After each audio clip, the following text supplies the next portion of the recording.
சொல்லை பற்றி நீங்க குறளை எடுத்து பார்த்தால் நிறைய தெரியும். நான் இலக்கியம் பேசக்கூடியவள், இலக்கியத்தில் இருக்கும் அறம் பேசக்கூடியவள் நான். ஆனா ரொம்ப ஆழமா ஒரு விஷயத்தை சொல்லிட்டு போறேன். புத்தக கண்காட்சியில் சொல்லாமல் வேறு எங்கு சொல்வது? முஸ்லிம்களுக்கு குரான் வேதம், கிறிஸ்துவர்களுக்கு பைபிள் வேதம், இந்துக்களுக்கு இதிகாசங்கள் புராணங்கள் வேதம், தமிழர்களுக்கு திருக்குறள் தான் வேதம்.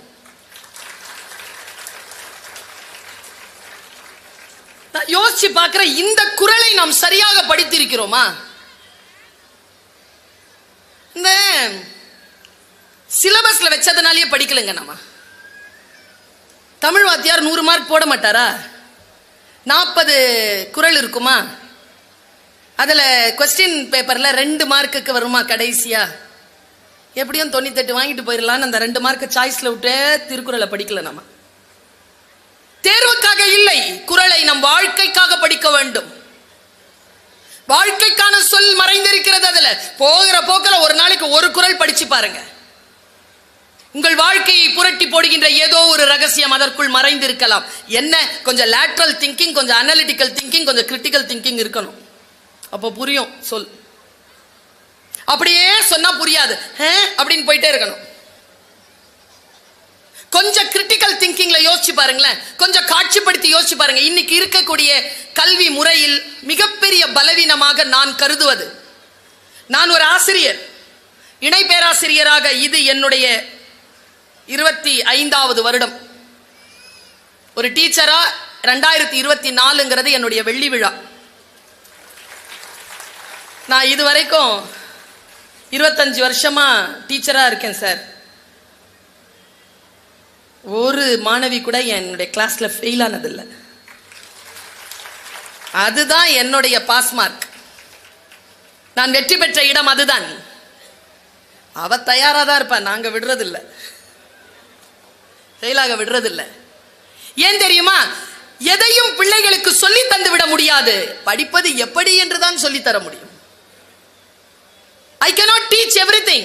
I can inspire to study. படிப்பதற்கு அவர்களை நான் உற்சாகப்படுத்த முடியும், அதற்கு நான் முன்னுதாரணமாக நிற்க முடியும். ஆசிரியர்கள் இதைத்தான் செய்ய முடியும். காலையில் கூட நான் சொன்னேன், ஆசிரியர்களுடைய கால்களில் விழுந்து நான் ஒரு கோரிக்கையை வைக்கிறேன். இங்கே ஆசிரியர்கள் இருப்பீர்கள், இல்லை என்றாலும் என் பேச்சு போய் சேரக்கூடிய இடத்தில் பார்த்து கொண்டிருப்பீர்கள். தயவு செய்து உங்கள் வகுப்பில் வரும் மாணவர்களுக்கு உங்கள் அறிவை கொடுத்து விடாதீர்கள். அவர்கள் உங்கள் அறிவை பெறுவதற்காக உங்கள் வகுப்பிற்கு வரவில்லை, தங்கள் அறிவை அறிமுகம் செய்து கொள்வதற்காக உங்கள் வகுப்பிற்கு வருகிறார்கள். அந்த பணியை யார் செய்கிறார்களோ அவர்கள் தான் சிறந்த ஆசிரியர்களாக இருக்க முடியும். அந்த சொல் உன்னிடத்தில் இருக்கிறதா? நான் சொல்றேன் பாருங்க. சொல் 10 பாட்டு இருக்கு குறள்ல.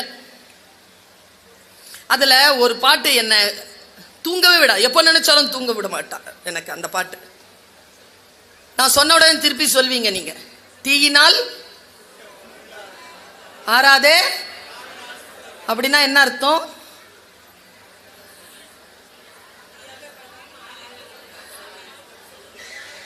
தீயினால சுட்ட புண்ணு. நான் எப்பவுமே விஷுவல் காட்டுவேன் கிளாஸ்ல, அதனால தான் பிள்ளைங்க ஃபெயில் ஆறதில்லை. தியரி சொன்னா ஃபெயில் ஆயிரும். விஷுவல் காட்டணும். விஷுவல் காட்டினா மறக்காது. எதையும் விஷுவலைஸ் பண்ணீங்கன்னா மறக்காது. பாருங்க, தீக்காயம் ஏற்படுது, புண்ணு இருக்கா? கொஞ்ச நாள்ல என்ன ஆகுது? ஆறுது. ஆறிடுதா? எது ஆறுது? புண்ணு ஆறுது. எது ஆறல? மேல இருக்கிற வடு ஆறல. சொல்லுக்கும் தீக்கும் இருக்கிற வித்தியாசத்தை சொல்றான் அந்த குறள்ல வள்ளுவன். தீ இருக்குல்ல, உள்ள ஆறிடும், வெளியில ஆறாது. சொல்லு இருக்குல்ல, வெளியில ஆறிடும், உள்ள ஆறாது. தீயினால் சுட்ட புண் உள்ளாரும் ஆறாது, நாவினால் சுட்ட வடு. ஒரு கெட்ட வார்த்தை சொல்லிட்டே இருப்பாராம் ஒரு தகப்பன். எப்ப பார்த்தாலும் குழந்தைய கெட்ட வார்த்தையே திட்டிட்டு இருப்பாராம். போய் குருநாதர் கிட்ட சொல்லியிருக்கான், என் வாழ்க்கையில மாற்றம் வேணும், எனக்கு ஏதாவது சொல்லி கொடுங்க. அவர் என்ன சொன்னாராம்? சரி, நீ கெட்ட வார்த்தை சொல்லிட்டு என்ன பண்ற? நான் மன்னிப்பு கேட்டுறேன். நம்ம வீட்லயே நிறைய இருக்குது இப்படி. நல்லா திட்டிரும். அப்பா அப்பா அடிச்சிட்டனா, அப்பா திட்டனா. நான் அடிக்கிற ஆட்களை என்ன பண்றதுன்னு தெரியலைங்க எனக்கு. எப்படி அடிக்கிறீங்க பிள்ளையில? அடிச்சு அடிச்சு ஓஞ்சி போயிட்டு வெளியில போயிட்டு வந்துட்டு அப்பா ஒரு டயலாக் சொல்வாரு வைஃப் கிட்ட. எங்க அவன் தூங்குறான், மனசு ஆறாது, அடிச்சிட்டேன். அப்படி தப்பு பண்ணா எழுப்பவன, அவன் தூக்க கலகத்துல வருவான். வாடாங்க அப்பா, இந்த தப்பை இனிமேல் பண்ணக்கூடாது, சரியா? சரிப்பா. அப்பா அடிச்சிட்டனா? சரி வா, பைக் சாவி எடுத்துட்டோம், ஐஸ்கிரீம் சாப்பிட போலாம். நீங்க நினைச்சு பாருங்க, உங்களை யாராவது அடிச்சுட்டு பைக் சாவி எடுத்துட்டோம் ஐஸ்கிரீம் சாப்பிட போலாம் அப்படின்னா போமா? குழந்தை வேணாம்ப்பா, ஏய் சொல்றல வாடா. சரிப்பா. ஓஷோ எழுதுறாருங்க, தவறு செய்யும் பிள்ளைகளை பெற்றோர்களுக்கு தண்டிக்க தெரிகிறது, தன்னை தண்டிக்கும் பெற்றோர்களை குழந்தைகளுக்குத்தான் மன்னிக்க தெரிகிறதுன்னு எழுதுறாங்க. என்ன சொல்லுங்க இது? இந்த குழந்தைகள் இறைவனால் கிடைக்கப்பெற்ற எவ்வளவு பெரிய பொக்கிஷம். கெட்ட வார்த்தையில திட்டிறேன், என்ன பண்றதுன்னு தெரியல, என் நிலையில இருக்க மாட்டேங்கிறேன். உடனே குருநாதர் சொன்னாராம், ஒரு அட்டை எடுத்துக்க, எல்லாத்துலயும் ஆணி அடிச்சிரு.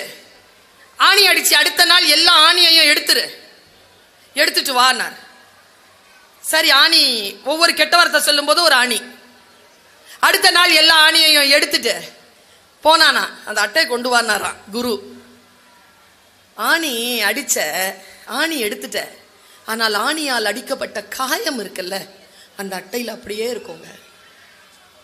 சொல்லை சொல்லுகின்ற பொழுது மிக மிக கவனமாக கணவன் மனைவி இடத்திலும், மனைவி கணவனிடத்திலும், குழந்தைகளிடத்தில் பெற்றோரும், பெற்றோர் குழந்தைகளிடத்திலும், ஆசிரியர்கள் குழந்தைகளிடத்திலும், மேடை பேச்சாளர்கள் பொதுமக்களிடத்திலும் மிக மிக கவனமான சொல்லை சொல்ல வேண்டும்.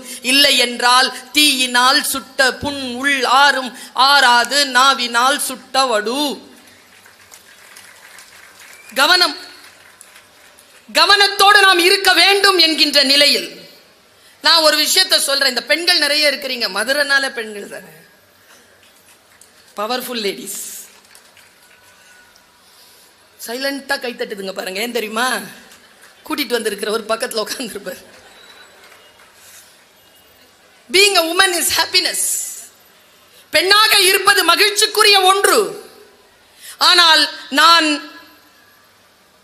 ஒரு விஷயத்தை சொல்றேன், பெண்கள் மனதையும் புத்தியையும், முக்கியமா சொல்றேன் பெண்களுக்குன்னே சொல்றேன், மனதையும் புத்தியையும் ரொம்ப ஷார்ப்பா வச்சிருங்க. சொல்லில் மயங்காதீர்கள். ஹேய் நீ ரொம்ப அழகா இருக்க, அப்படி தேங்க்யூ போயிட்டே இரு. போக முடியுதா? சிக்கிக்கொள்கிறோமே, அந்த சிக்கிக்கொள்ளுகின்ற வார்த்தைகளை தானே போடுகிறார்கள்.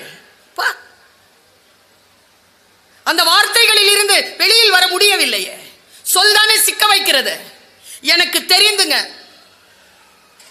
26 வயசுல ஒரு 8 வயது குழந்தையை வைத்துக் கொண்டு ஒரு பெண், கணவனால் கைவிடப்பட்ட ஒரு பெண், 10 வருடம் கழிச்சு நீதிமன்ற வாசல்ல நிக்கிறா.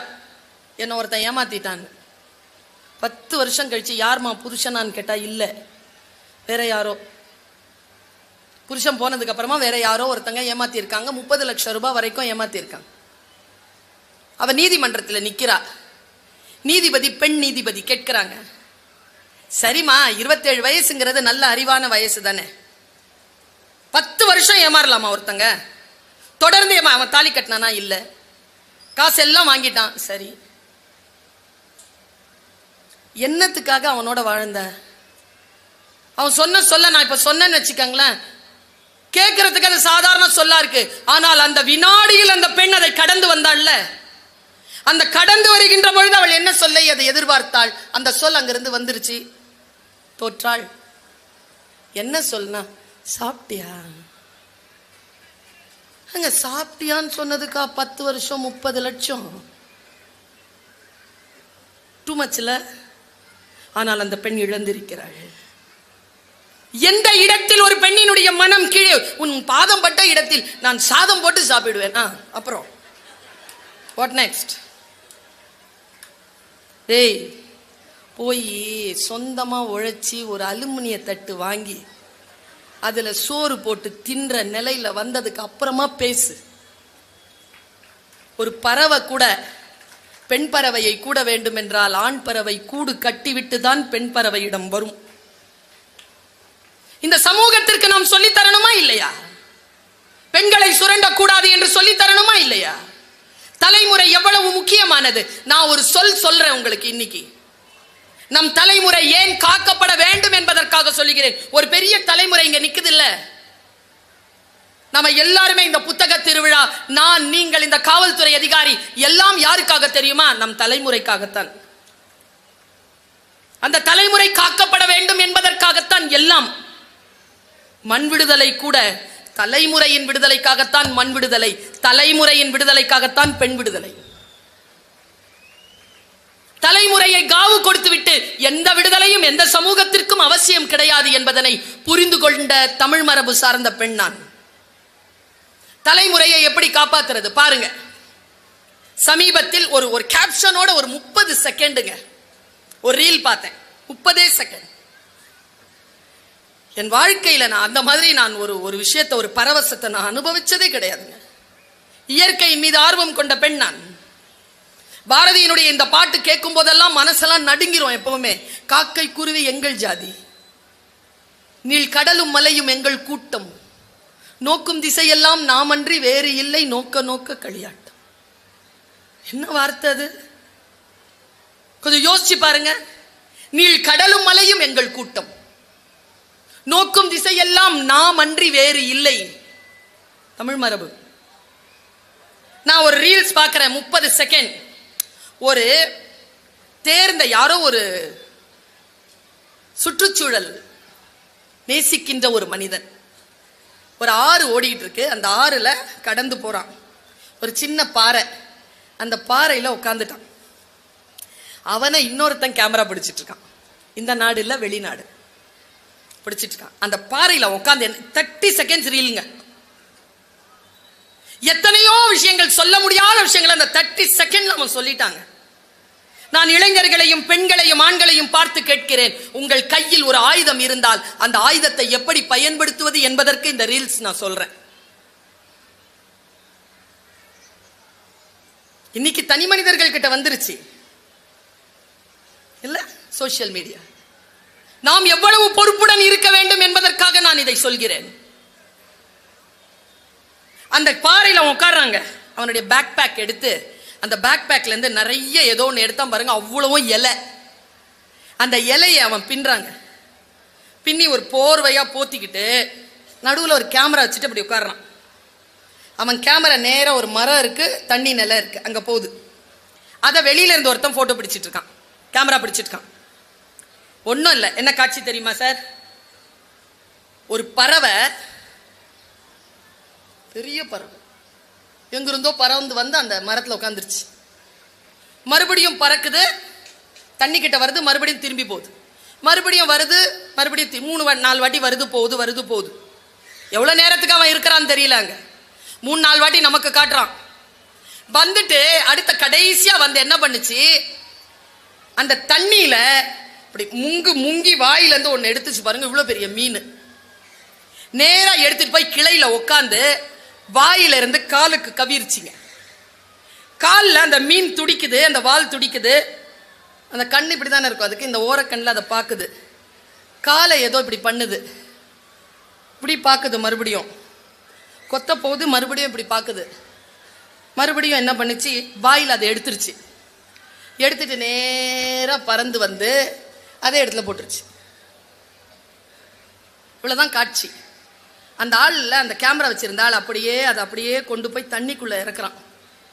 அந்த மீன் உள்ள போச்சா, உள்ள போய் இப்படி மீன் நீந்தி வந்துதான், நடுவுல தடுமாறிச்சா, தடுமாறிட்டு அப்படியே நீந்து வந்த மீன் ஒரு 10 செகண்ட் இருக்கும். அந்த ஃபில்ம் 10 செகண்ட்ல இருக்கும்.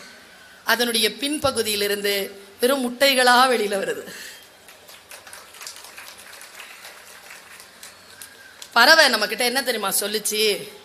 நான் மீன்களைத்தான் பசிக்கு சாப்பிடுவேனே தவிர ஒருபோதும் தலைமுறையை தின்பதில்லை என்று நமக்கு அந்த பறவை சொல்லித் தருகிறது.